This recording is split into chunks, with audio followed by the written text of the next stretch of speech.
Good to see you, brother. Good to see Kamusta? you. Okay naman, Richard. Since our last conversation with Mark, that was the last time we had a conversation. Last Parang week lang 2 linggo yan. na yun, ano? Hindi naman. Parang last week lang naman, hindi kaya? One and a Ah. half week eh.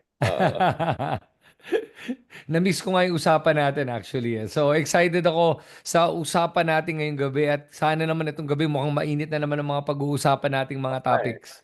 Medyo mataas ng, maging hina-hina lang yung mga mataas ng blood pressure. So obviously, the reason why I reach out to you, among others, is gusto kong pag-usapan to get your point of view dun sa, yan na naman, may mukhang allegedly POGO-related person na newly minted Filipino citizen, and as Senator Riza said, parang wala tayong natutunan. Including some senators who should have known better, right? Considering their Yep. involvement in exposing Alice Go. And then obviously, nung isang araw also dun sa UTAC Forum, this is the forum I oversee with government and experts on West Philippines, among others. So andun yung mga National Security Council, AFP spokesmen and all. So as we speak, may mga inaaresto na sila ng mga alleged Chinese spies, including those who have been caught red-handed, one in Palawan, one here, yung mga nagpipicture sa mga critical infrastructure. As we speak also, there's serious discussion about NGCP and the Chinese state-owned company having almost 100% control, technically speaking, and 40% control, financially speaking, sa national grid natin. So these are very serious issues. Pero bago dyan, medyo bardagulan muna tayo, warm up muna tayo. Bro, did you attend yung July 31 rallies, or kamusta yung what is your impression based on the information you have come across? Well, actually, hindi ako nakapag-attend nung, nung January 31 rally, which was yesterday. I came from a gathering of mga media personalities and in Cubao. And I was going to go, kaya lang medyo nagkaroon ako ng personal emergency kaya hindi na ako nakadaan. Pero alam mo yung nakita ko doon, syempre, ang binabatikos ng mga Dutertards ay konti lang naman daw ang pumunta at wala naman daw yan at walang kwenta naman daw yung rally na yan at parang syempre minamaliit nila yon. For me, alam mo, I think naman na never naman talaga naging issue yung size. It's about the call for accountability. Yun lang yun eh. And it was multi-sectoral. Yun ang maganda doon. Number one. Number two, kinukumpara nila yan doon sa INC rally. Pero wag natin kakalimutan, INC is not the same as a Sara Duterte rally or a Duterte rally. Kung tingin ng mga Duterte at ng mga DDS na kaya nila mag-mount ng ganong kalaking rally, then by all means, susubukan nila. Pero ang mga nakita natin sa maisog rally nila ay halos nilalangaw. Kaya Medyo walang drone shot. oo nga eh. Kaya nga, di ba? Yung nakakatawa nang-iinsulto sila, nagsasabi sila na wala namang kwenta yung rally na yan. But then again, they cannot muster the numbers. INC members went for INC. They have their own agenda, di ba? And in this case, ang maganda lang naman sa nakita natin dito ay talagang multi-sectoral at marami din naman ang nag-attend nung rally na yun. Ando doon ka, Richard. What was your take on it on the ground? Yeah, so I attended 2 out of 3. Hindi ko na na-manage mahabol yung pangatlo kasi medyo malayo. Liwasan Bonifacio ng Makabayan Block. Although from what I gathered and all, and Congressman Castro just retweeted a tweet I made about them. So mukhang na-approve nila yung take ko sa nangyari sa kanila. Well, ang basa ko dito is, first of all, I was pleasantly surprised na actually maraming dumalo dun sa pinaka-first. Yung prayer rally na 9 a.m. pa lang dyan sa may hindi ito yung EDSA Shrine, ito yung memorial doon sa may White Plains. Right. Kasi isip ko like, paano kayo mag-rally dyan? Baka 10 tao lang nang doon. Next thing we know, at least some estimates suggest that around 10,000. Some probably exaggerated to more than a few tens of thousands, but I think at least a few thousands ay nandun, base sa nakita natin. And unlike yung Maisog rally, whatever rally, mga DDS, actually may drone doon.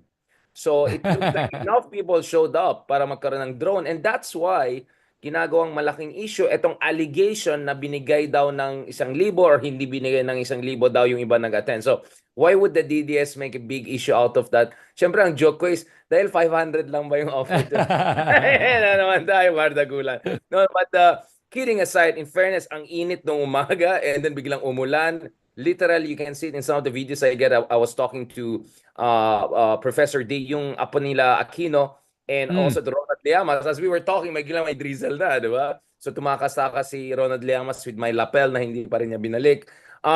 So I think a lot of people actually showed up. So much so that if you look at it, Senator Trillanes just showed my drone shot siya na he proudly talked about the huge number of people.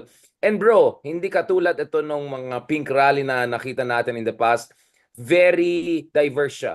Maraming mga masa, maraming mga middle class, maraming mga Gen Z na kabataan, maraming mga matatanda, maraming mga ka-age natin, Gen X, older millennials. So in fairness, very diverse, given the limited space and all. I think it was pretty solid. And then after lunch, pumunta ako dun sa isa pa, yung sa EDSA Shrine naman. Logistically, Mm, it was very magkabila. doable. Yeah, sa kabila. So I went there, and then lunchtime, inintay ko yung videographer ko. And then inuna ko yung videographer ko kasi parang akala ko malilate siya. Nauna na ako.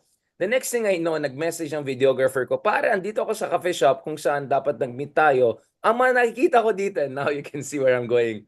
Mga taga-SMNI. Ayan, ayan.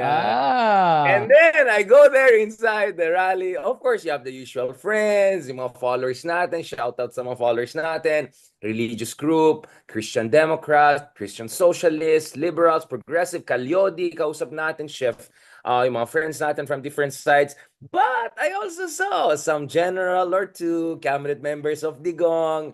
So sabi ko, this one is interesting because Senator Trillanes actually made a warning that this one will be slightly different. Now, the morning one was absolutely clear, brother. It was all about impeach Sara. Impeach Sara. Now na anong petsa na.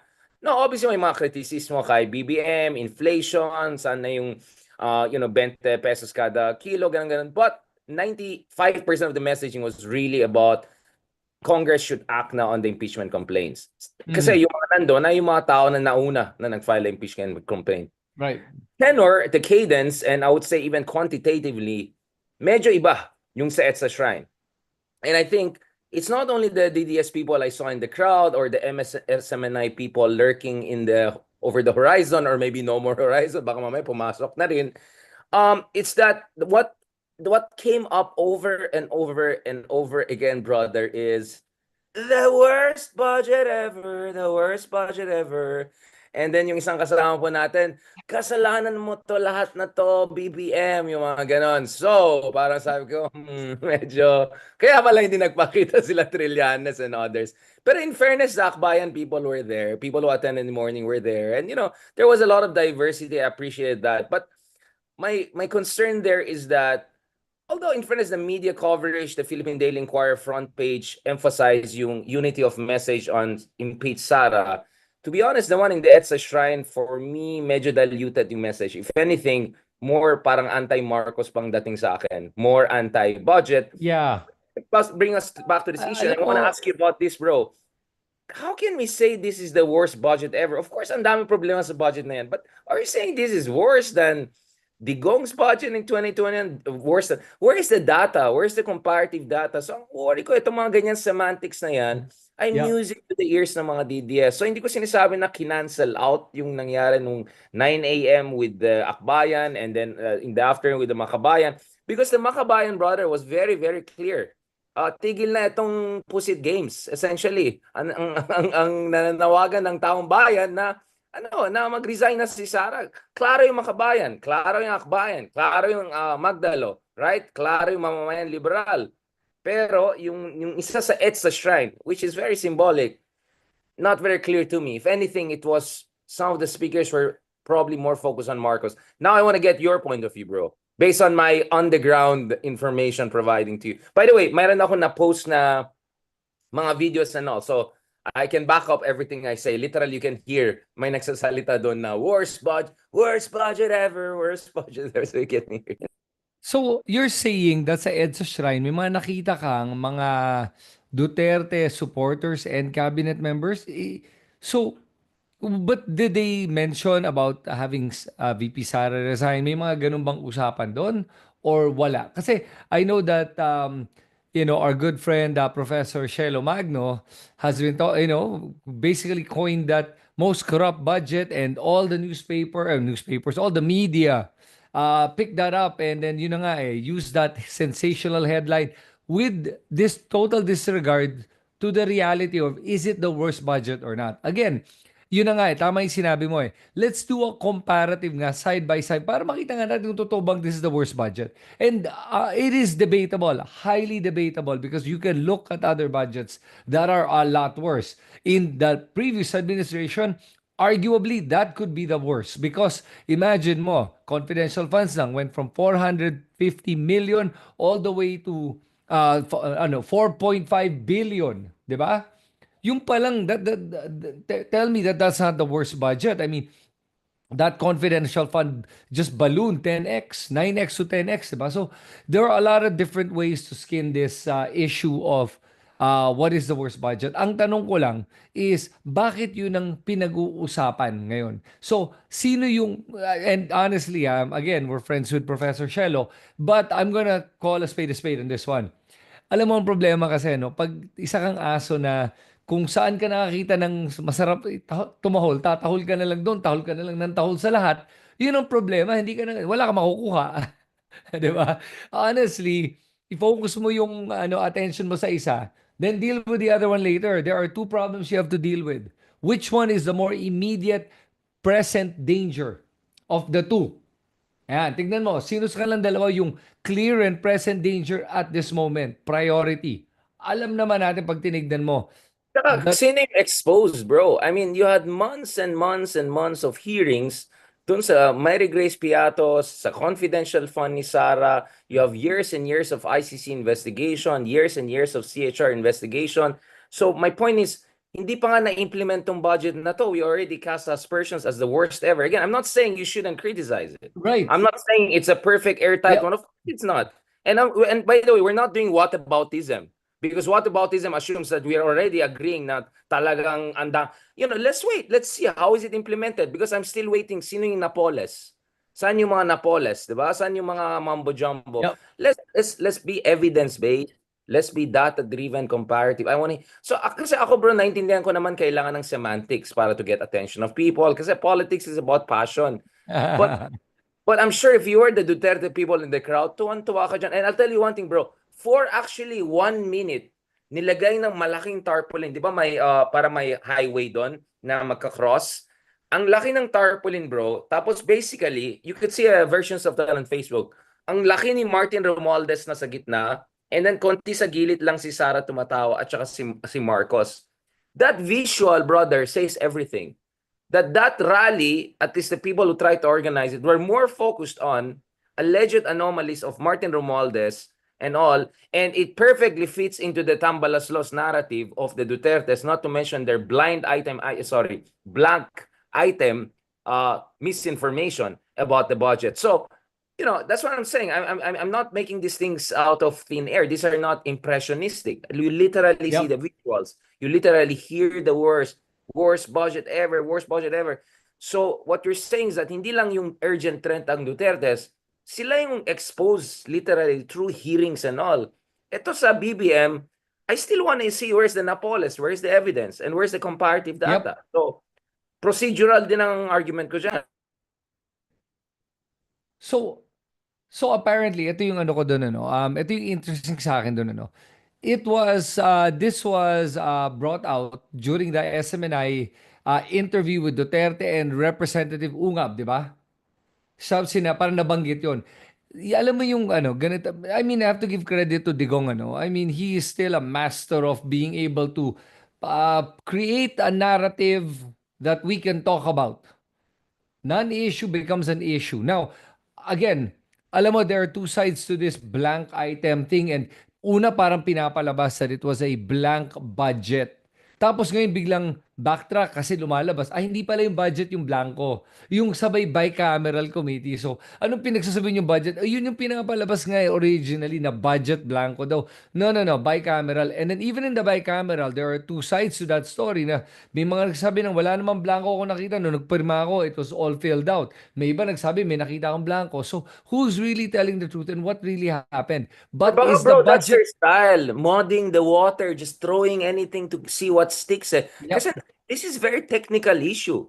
ano yung Yep, it procedures is. ng bicameral negotiations and all. So we had Senator Trillanes on the show the other day explaining to you as a former senator, pare, ganito yung procedure ganyan, ganyan, ganyan. Mukhang ine-exaggerate na si screenshot lang nila at they're making asteroid out of anthill, not only a mountain. So I Yep. just feel it, unfortunately, it serves them. Basta nanggugulo lang sila, they're creating this shadow of doubt and shadow of distrust, which is dangerous. I'll talk about them. Why is it dangerous even in a worse way shortly? But sorry for interrupting you, bro.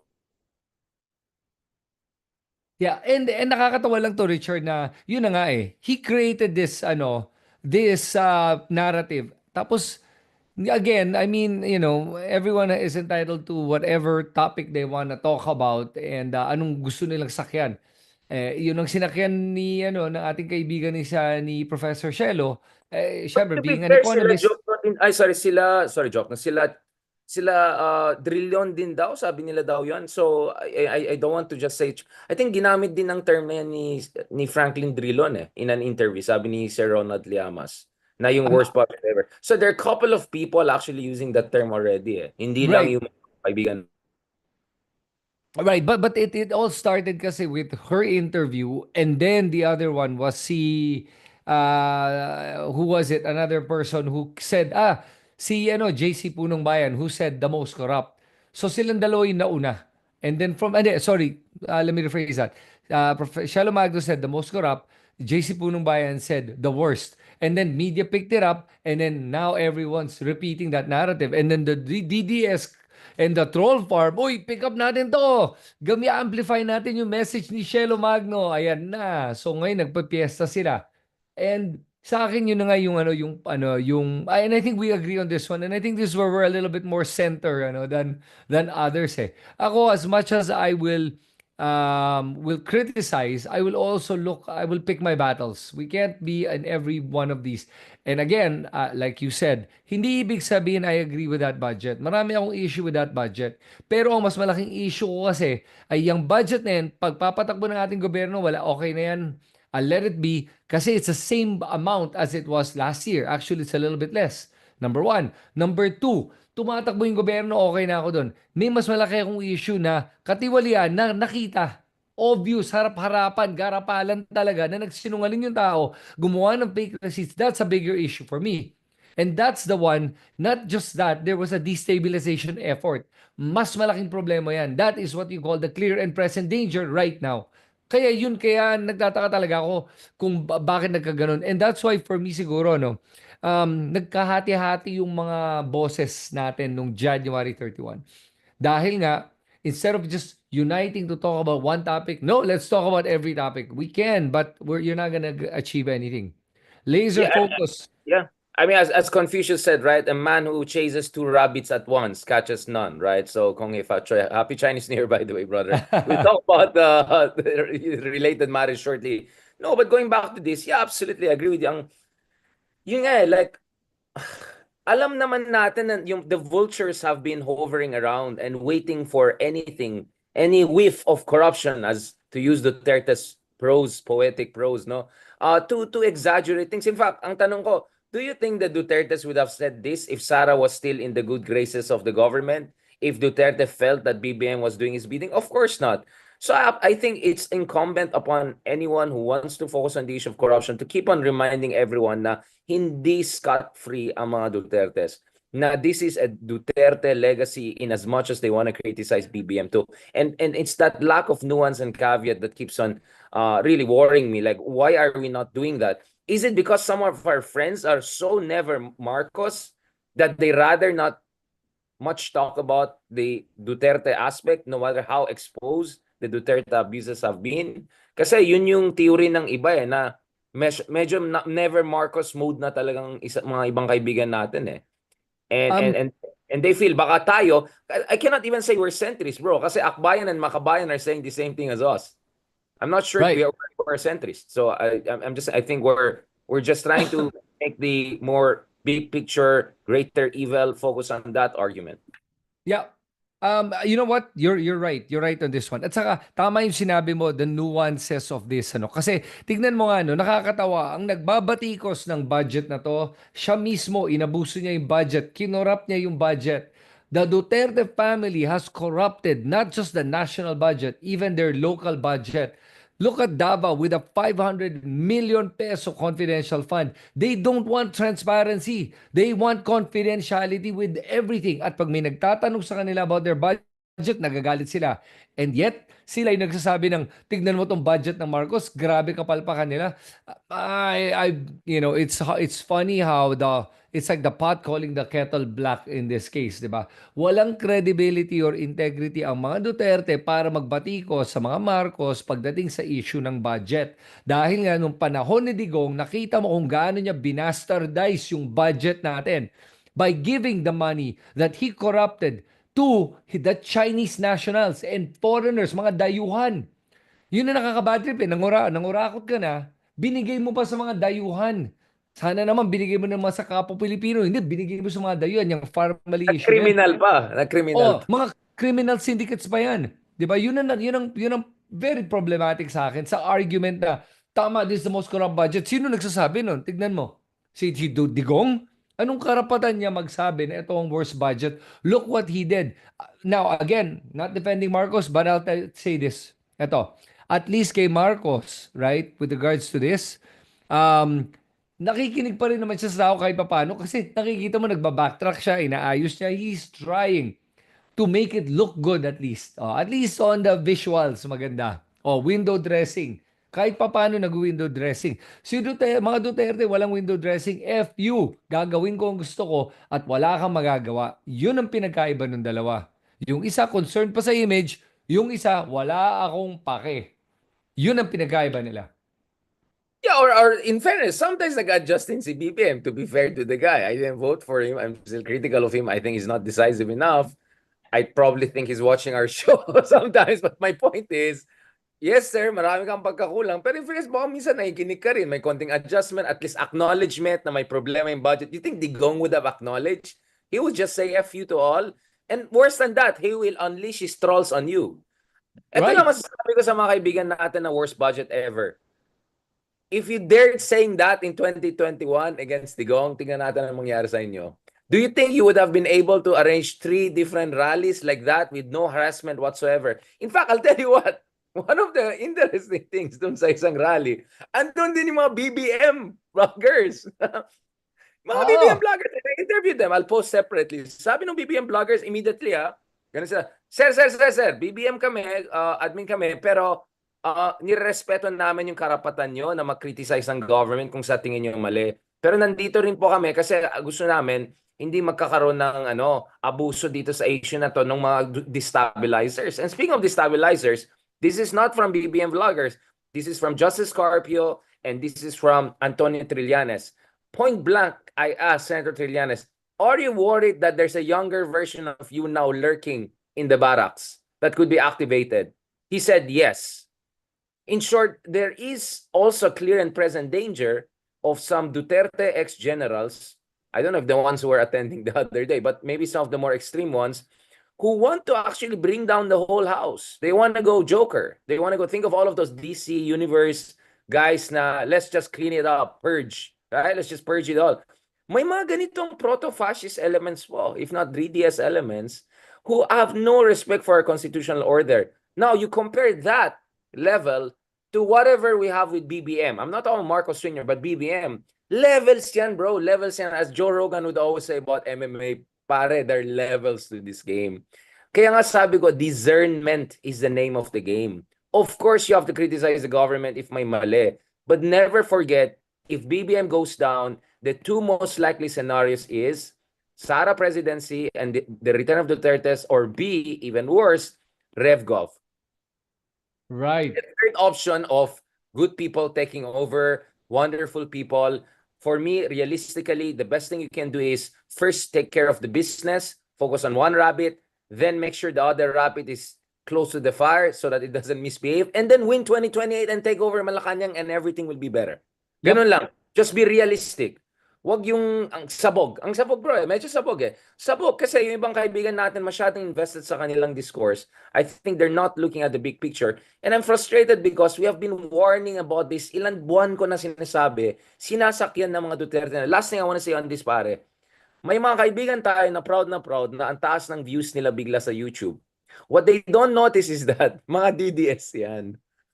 Mga DDS yan. Biglang, if your viewership is suddenly times 10 in a week or two, believe me, that's DDS crowd flocking to your page to boost you and to pick up talking points from you and to use it for their own agenda. Kaya wag tayo masyadong mapa-impress dahil lang mataas ang views natin sa isang issue. Ako, I'm always skeptical when suddenly something has a lot of views and then the comments are like, either bot ito or troll farm to or may political agenda to. So, yun lang sinasabi, bro. I'm not saying they're doing this because of the views. I'm just saying, sometimes, pag tumaas ang view, bigla yung mga videos mo, it doesn't mean it because your videos are fantastic. It just means maybe something else is going on here, right? That's why some of our friends na anti-Tulfo, they're my friends. I mean, the anti-Tulfo ay biglang sumikat dahil sino bang galit sa mga Tulfos? Mga Dutertes because they see the Tulfos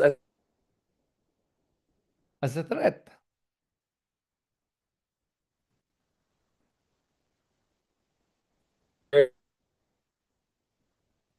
Yeah. Sorry. I don't know if it's my internet or your internet. Somebody's internet's kind of going slow. But yeah, you're right. Alam mo, which you made a good point, na kaya ako, I try to not be, try not to make videos for the views. It's hard. Of course, it's hard.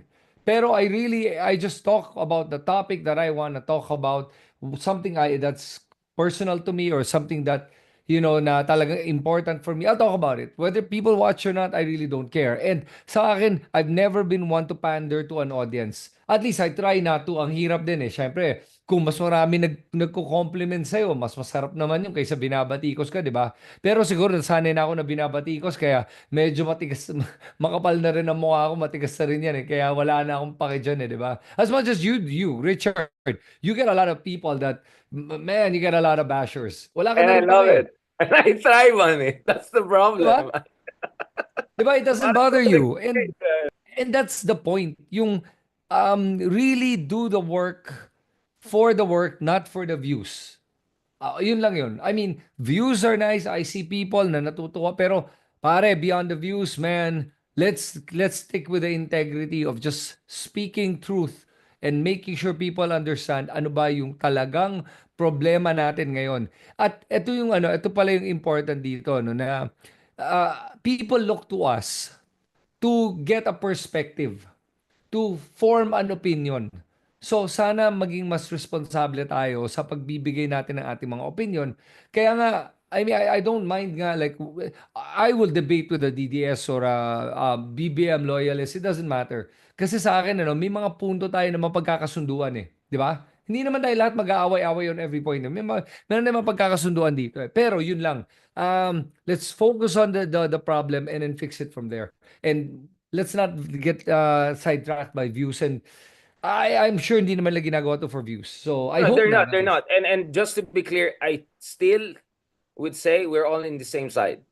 It's Yes. just that inevitable, even within the same side, there are going to be tactical differences or messaging differences. Kaya, constructively speaking, para moving forward, ito lang naman advice ko. Sana magkaroon ng parang, ay, hindi naman steering committee, pero siguro magkakaroon ng core group, mag-uusap-usap ang different strands of the genuine opposition, not DDS, not SMNI, na para magkakaroon tayo ng konting alignment. I think we're doing a good thing. Kunyari, I was with Cello having panel discussion the other week. You're talking to me. You're talking to Christian. Christian's talk.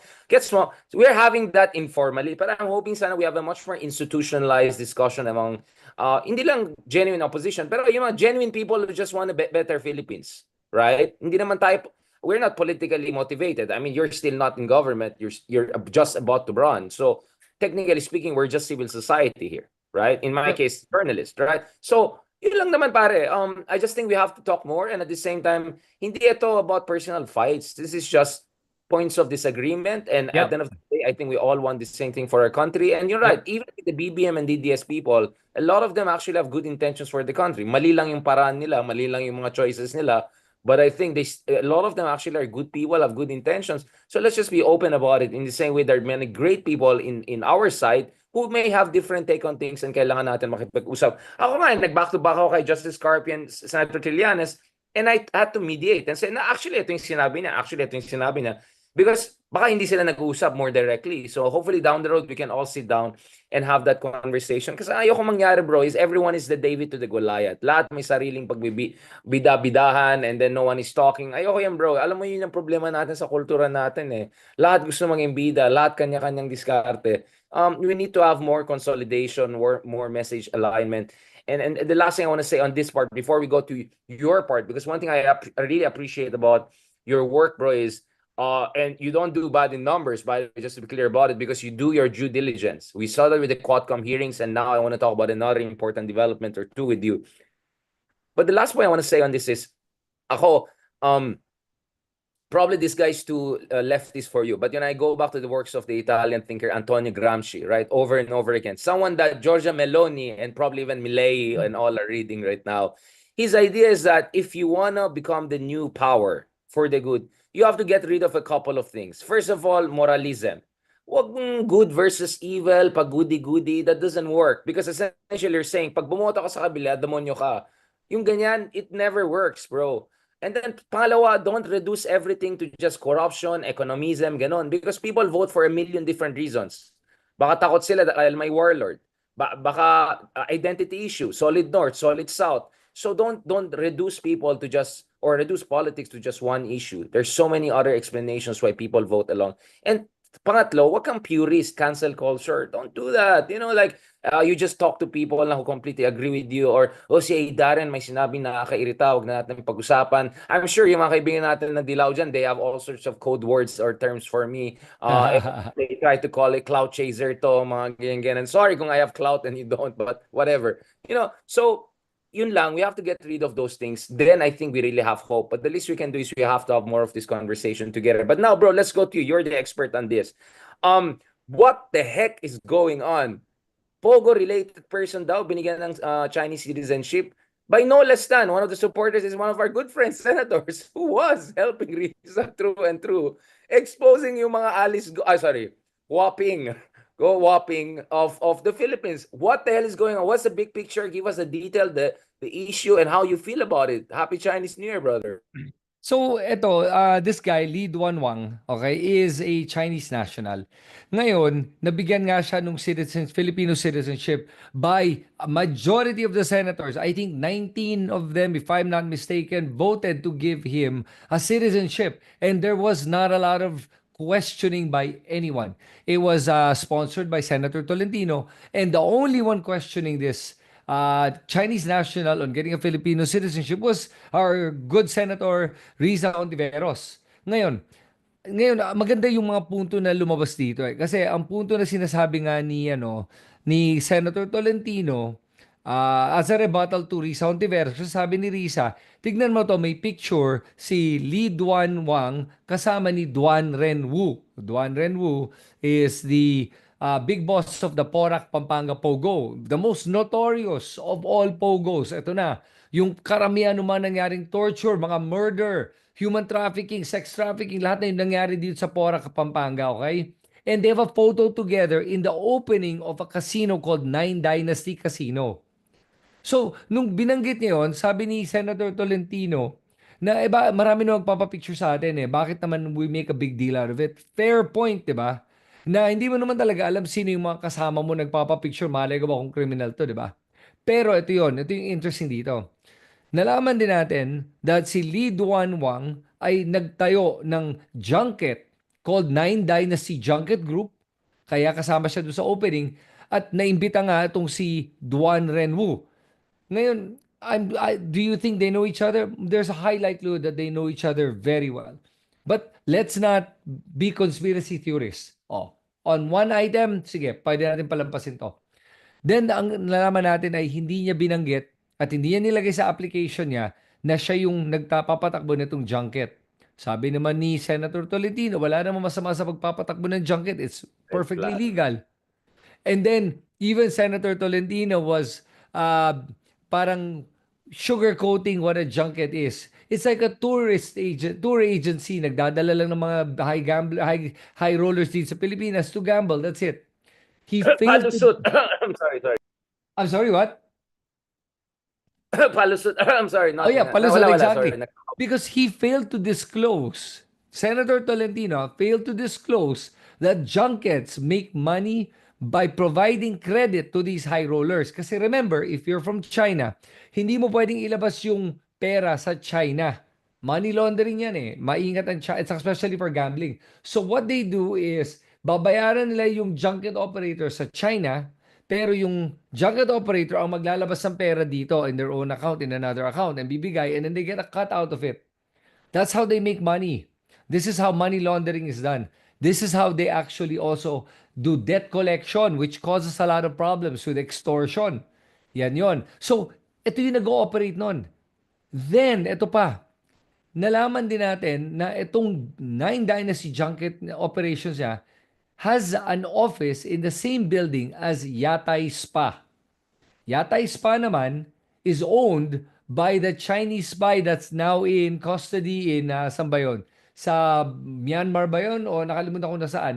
Nahuli na siya, di ba? Yung Chinese spy. Nasa Al Jazeera News. Ito yung Al Right, Jazeera. sa Al Jazeera News. Yeah. He owns this Yatay Spa. And he has a spa there in the same building where Nine Dynasty Junket has offices. And may-ari din nung Avia International Club, which is a KTV, is si Lee Duan Wang. And it's also in the same building. So, parang, wow, coincidental lang. Okay, again, wala naman daw masama, sabi Medyo ang ni. daming coincidence yan, Ang bro. dami eh. Parang Medyo narcos na yan. parang naalala mo si Harry Roque, ang daming coincidences. Ang dami mo naman connection sa POGO. Lahat na lang kilala mo, lahat ng POGO. Parang talaga, ganun ka, coincidence lang ba ito lahat? So, ganun din ang nangyari dito. Ang dami sobrang mga points of contact, points of references. And ito na yung pinaka nakakatawa dito. I mean, again, todo depensa naman si Senator Tolentino. Sabi niya, bakit McDonald's din naman nasa baba ng building O bakit? Masama ba sila? Corrupt ba sila? O illegal ba sila? Criminal sila? Hindi naman, di ba? So tama, fair point again. Pero yun na nga yung nakakalimutan nila tignan yung buong konteksto ng. They basically lawyered. Yes, they lawyered. lawyered. Exactly. Kasi ang basama pa dito, this Lee Duan Wang also has a Filipino alias, Mark Coong, who has a Filipino citizenship from what it looks like because he has a TIN number for both names. A TIN number, he has multiple TIN numbers. So May obviously, fake identity siya. So he has a fake passport, fake identity. exactly. So kaya nga nakakapagtaka talaga. Alam mo nang may fraudulent documents to. Yung BIR documents are fraudulent. The fact that he has more than one TIN number. The Which fact that is he a did not crime. disclose. Oo, he didn't disclose his alias. He didn't disclose he owns a junket. Ano ba ang tinatago niya? Bakit marami siyang hindi disclosure? And Richard, di ba pag nag-fill up tayo ng kahit anong government documents, di ba? Nakalagay doon, di ba? Do you swear that you're telling the truth and that you have not omitted anything and that this is the full Perjury yan. details? And if you do omit anything, this application will be rejected or disqualified. Right? Nakalagay Saka yan. may criminal yan. Oo. Oh, eto citizenship to. This is a big deal. Yet all the senators parang nagbingi-bingi na, walang narinig. Approve lahat, wala daw nakikitang mali. Alam mo, hindi whether may nakikitang mali or wala, hindi yun yung issue. Ang issue natin dito, bibigyan ba ng citizenship tong taong to? Why is it so important to give this person a citizenship? Now, they claim he's been here kasi for I think over a decade na ata, if I'm not mistaken. Yun ang hindi ko lang alam how long. I don't know if you know this. Now, That's BS, bro. Ang daming mga nakapag-asawa ng Pilipino na foreigners na dekada dito, hindi pa rin sila citizens sa Pilipinas. And by the way, hindi sila POGO, hindi sila, this is so questionable. Ang daming red flags.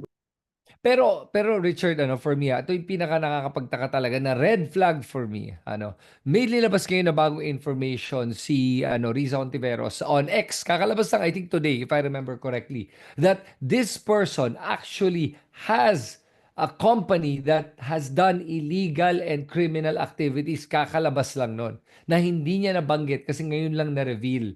And now, this calls into question na talaga yung pagkatao nitong Chinese national na to. Now, again, for me, nagtataka lang talaga ako sa ating mga good senators on why they all approve this almost unanimously. Okay? Now, I'm not going to allege anything, but I mean, why else would they do that and defend such a person and waste the people's time, the Senate's time to give a citizenship to somebody that questionable? Maraming mas deserving maging Filipino citizen kumpara sa taong to. Okay, should I say it? Na I think, posible ba na binayaran sila? Deserving siya kasi ano Di na ba? baka alam na ni talangin natin si Harry Roque. He knows about who are the deserving people. Ay nako. Supra citizen ito, supra citizen. No, you know what, brother? Thank you so much for laying out. Actually, again, sabi ko nga, you really, sana magka-production team ka. Kasi ano yun may chart dapat yan Parang yung mga narcos and all. Galing nung pag-layout mo, pare. People have to see this chart. Um, Actually, minsan inisip ko, ang hirap maging kung ikaw BBM. Wala akong sinasabi wala akong sinasabi. Pero kung ganyan ang mga legislators mo, right? Who are more than willing to lawyer for. And by the way, Tolentino was the political affairs secretary, essentially Ronald Llamas of Digong. Just to remind people, before he became this West Philippine Sea warrior all of a sudden. But anyway, going back to this, actually, parang kung isip, kung ikaw si BBM, tapos ganyan ang Senado, ganyan ang Kongreso, tapos, ewan ko bro, baka tama talaga si Digong, mag-revgov na tayo kasi minsan parang nawawalan na ako ng pag-asa na rin Like, it's so depressing. Like, Risa is really a lone warrior. Naawa talaga ako sa kanya. Like, ang hirap pares. Parang it's so easy to co-opt our system. Wala akong sinasabi but I'm just saying, it looks to me, it's so easy to co-opt the system in the Philippines. Yeah, I mean, think about it. I mean, of course, we don't know what really happened behind the scenes, right? Pero the fact na pinadaan lang nila to without even much of a fight to be able to give this guy citizenship is very questionable. Kaya nga, it begs the question meron ba nakuha itong mga senador na to? At kung meron, magkano? Mukhang malaki-laki yung mga nakuha nila. Kung meron, I'm not saying Wala meron. tayong I'm just sinasabi. saying, Exactly. Wala tayong sinasabi. yeah, I'm it's sure just it's just goodness of heart. Baka Chinese New Year, gusto nila good vibes. Maghanap tayo ng Chinese na bigyan natin ng citizen. oh, 'di ba? Baka yun nga yun. Maraming mas deserving kung yun lang yun. Oh, 'di ba? Kaya nga So for me at the end of the day, sana lang talaga our senators come clean. It's really frustrating na nakikita to na they prioritize a Chinese national over the Philippines. Again, sabihin na nga natin walang ginagawang illegal. Kahit na i-base natin doon sa walang ginagawang illegal. Oh, kahit yung pa lang. Pero ang daming questionable information in this person. At nagsinungaling na siya at nag-omit ng information at may fraudulent document. Yung palang disqualified ka na dapat. Kung si Alice Go nga na-disqualified sa mga fraudulent documents, bakit ito hindi? Oh, 'di ba? Yun din yun Now that Risa has this new information, I wonder if she's gonna bring it up to Senate and will they revoke the citizenship now with that information? Tingin mo ba that our senators will have the balls to be able to revoke the citizenship they granted with this new information that Risa came out with? Saan yung comb ko din sa mustache ko?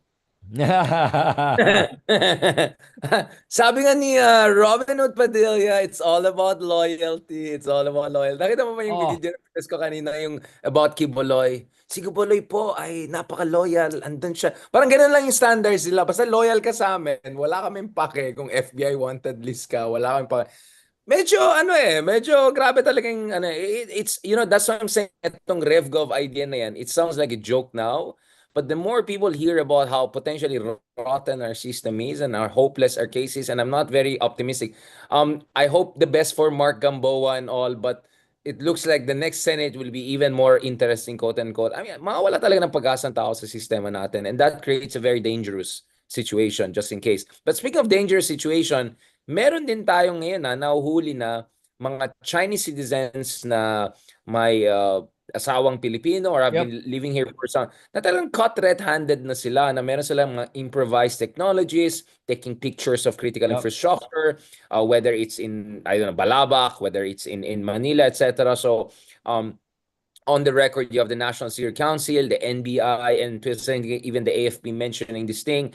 Again, with all due respect to Teresita Ang and some of our good friends in the Chinoy community, I think the best way here is yung mga Chinoy leaders to openly say we're willing to help you if there's some rotten apples here. Because I don't think any one of us, whether the government or the Chinoy community or us, the non-Chinoys, want a situation whereby you're targeting a whole community or anything like that, or feeding into xenophobia and all.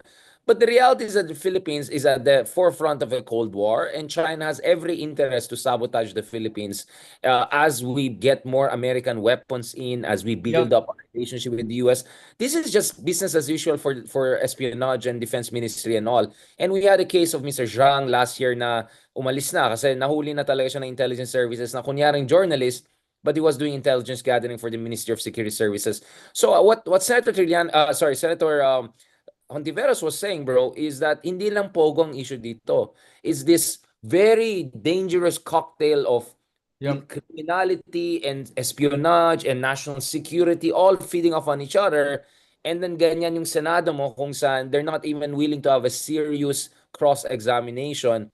I mean, buti pa yung Republicans sa US, mas strict pa sila Mm. sa mga nominees ni Trump, despite the fact that they're all Republicans, kaysa ito mga supposedly independent senators who seem to be, parang, it's like Trump admin interviewing Trump admin nominees. Parang ganun na yan, nililawyer pa nila. I mean, Yep. so, this is absolutely not only disappointing, actually scary siya. That just tells you how vulnerable the Philippines is to infiltration, to cooptation, and other things. Although wala tayong sinasabi. As I said, baka goodwill lang yan, Chinese New Year, they want to be just on the good side. Nag-raffle sila. Sinong Chinese dyan ang gusto natin bigyan ng citizen? Oh, we have a winner. So, I don't know, bro. But I want to go back to this. Ikaw, what is your sense on this? What should the Chinoy community do as more and more people of Chinese descent or even people part of the Chinoy community or yung asawa nila Chinoy among others ay nabubuking na talagang red-handed? What do you think should be the proper approach and discourse of the government and us in the civil society and ordinary folks caring about national security?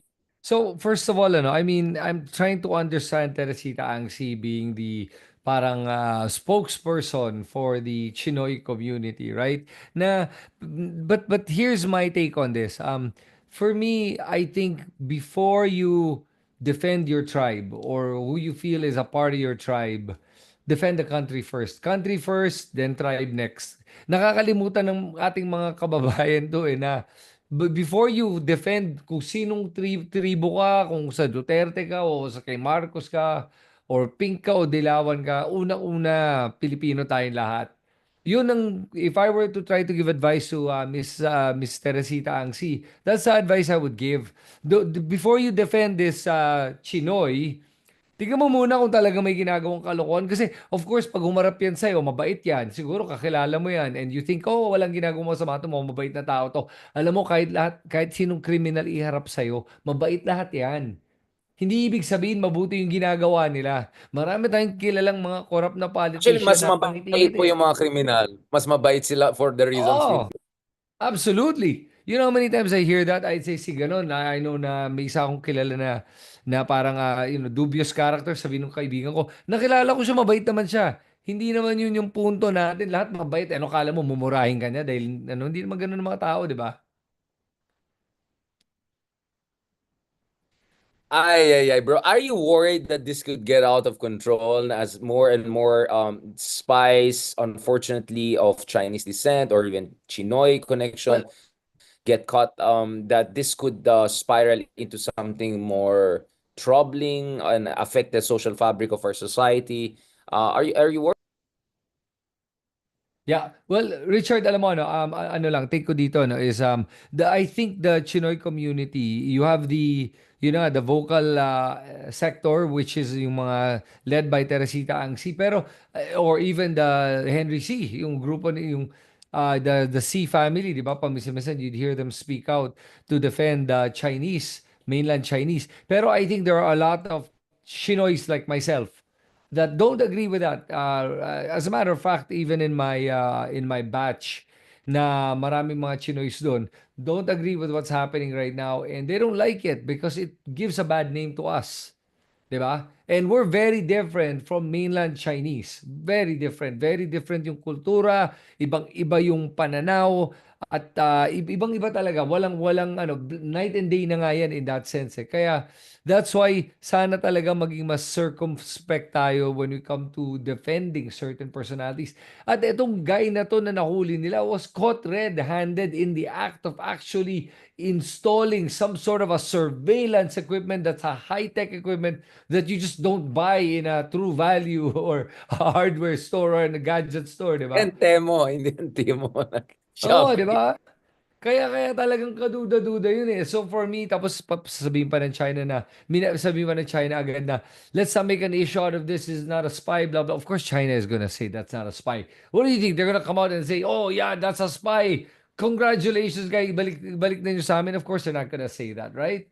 What idiotic government would admit that? Pero, yun, I'm curious, Richard, do you think ba that people that support Duterte are supportive of these actions by our government to go after these Chinese spies, or do you think they're mad at the government for doing that? What do you think? Are we divided on this issue, Filipinos, or at least nagkakaisa ba tayo na we all agree na this cannot happen?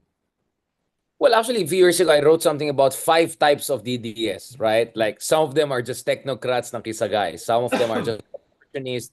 Some of them who had good hopes and good intentions kaya bumoto kay Duterte. Some of them involved sa Duterte death squad. And then some of them are from Davao and know them family and all. So, first of all, hindi monolithic yung Duterte-based. Second, we have an evidence to show, for instance, sa SWS survey a few years ago na ang layo ng views ng mga kapatid natin sa Mindanao on the China issue than the rest of us. I'm sure there are many reasons, including yung history of Mindanao, including, yung US history of military interventions in Mindanao, the wars in Mindanao, and the fact that China really reaches out to local government units. In fact, one of our biggest worry is pag hindi makakapasok ang China at the national level, they go to small towns and LGUs and sister Mm. cities. Mambo-jumbo things happen, di ba? Next thing you know, biglang may radar, may surveillance, may ganyan. Minsan malapit pa sa mga military bases. Oh, minsan nasa Davao biglang yung mga. So, I think that's the kind of big picture we have to look at. That first of all, there's a kind of a divide between Mindanao and the rest of the country on the China question and the West Philippines. For instance, there was a question sa SWS in 2022. Sa tingin nyo ba sapat yung ginagawa ng gobyerno pagdating sa pagdepensa ng ating karapatan sa West Philippine Sea? So sobrang critical ang Luzon, Visayas, biglang Mindanao. Na walang problema, lahat okay. Yung sa tingin nyo ba ang anong mga approval rating ng mga bansa purong negative China, Luzon, biglang sa Mindanao ang taas ng China. So first of all, you have to accept that. But having said that, bro, I think marami sa mga Duterte supporters, including sa mga kapatid natin na nandito sa Manila, people from Vismin background na hindi na nasa Mindanao, nandito na medyo exposed to realities and all. I think there are a lot of them, more than enough of them, who can see the truth. Kaya nga important naman is we distinguish our criticism of Duterte from his supporters, because his supporters are not monolithic. And minsan I directly reach out to some of the Duterte supporters and sabi ko, naintindihan ko na gusto niya si Digong for X, Y, and Z. Pero sana naman, wag na natin depensahan all the way kahit yung mga mali sa pagdating sa West Philippine Sea. So I think that's the best really we can do. If we can get 50% of the DDS base to align more with us on the West Philippine Sea issue, then we're doing fine. And if you look at the surveys, close to 9 out of 10 Filipinos want us to take a tougher stance on West Philippine Sea, and only around 3 to 5% ay full-on pro-China or friendly to China. So actually, as we speak, karamihan ng mga supporters ni Digong ay actually mas malapit sa atin sa pag-intindi ng issue sa West Philippine Sea kaysa kay Digong. But having said that, it's not like the Dutertes will not try to make themselves look like a victim or make China look like a victim. But last na lang to, ang funny lang kasi dito, nakakatawa lang kasi dito is, biglang iba na yung inip ng hangin nung nanalo si Trump. Parang biglang umaasa ang mga DDS na ililigtas ni Trump si Digong because they have a Ah, weird narrative about BBM, Biden, woke, and all right. of that. When it's like, hello, like Imelda, like old-time friend of Trump, and like Trump cares about you if you're not in power. Who are you, di ba? But ngayon medyo hirap sila kasi yung narrative naguluhan dahil kay Trump. Because Trump is suddenly pro-China or sounds friendly to China or something like that. So good luck na lang sa kanila how to put this together. So I'm not very worried actually. to get vast majority of our kababayan on our side on this issue. I'm more worried about our senators. Are they doing their job? Our congressmen? Right. So I think it's more like translating that grassroots nationalism, patriotism into policy making maturity and all. Yun pong actually. So actually, I'm very confident about the Filipino people. Mas worried ko yung mga politiko natin. Okay, yeah, then there you go. I'm glad to hear that because that was concerning to me kung divided ba ang mga Filipinos when it comes to the issue of the Chinese Divide is like invasion. 3% versus 87%. Like if that's divide to you, I don't know what's Okay, sobrang okay. layo, sobrang layo. It's not even close. But we shouldn't be complacent, right? But what we shouldn't complacent. And that's why we're having this fantastic discussion. Brother, thank you so much again for this fantastic conversation. You deliver always as good as I expected, especially dun sa mga methodical breakdown of mga latest mga POGO kingpins, right? You know all of them and you know the names, you have the charts. So please take care of yourself, kayo ni Risa. And maybe you and Risa should have a podcast together. And it's like, I, talking about, yeah, you should do more. You have to reach out more to Risa. I think you'll have interesting conversation with her. I think she would appreciate also your interventions as you're doing. So salamat, brother, for sharing your fantastic views and your time with us. Great. Thank you so much, Richard. And I always appreciate our conversations. And I hope marami natutunan natin mga viewers sa ating mga usapan ngayong gabi. And let's do this again soon. And there's going to be a lot of topics to talk about Oh, where we next can week more improve our elections na. learnings. Oo, next week more your campaign, your elections, and let's do in person also. So I'm trying to just do more and more in person. So let's do also something more in person, either studio or maybe maghanap tayong tambayan dyan with Ronald and the rest of the gang. So brother, I'm sure people are more than excited to hear more about you and your own fantastic pre-election campaign kasi hindi pa official, right? And your great plans for the country. Mabuhay ka, isa kang bayani. Mahal na mahal ka namin, brother, and continue to inspire good governance and patriotism among us, the Filipino people. God bless and have a lovely weekend and happy Chinese New Year, brother. Take care. All right. Sige. Goodbye, everyone.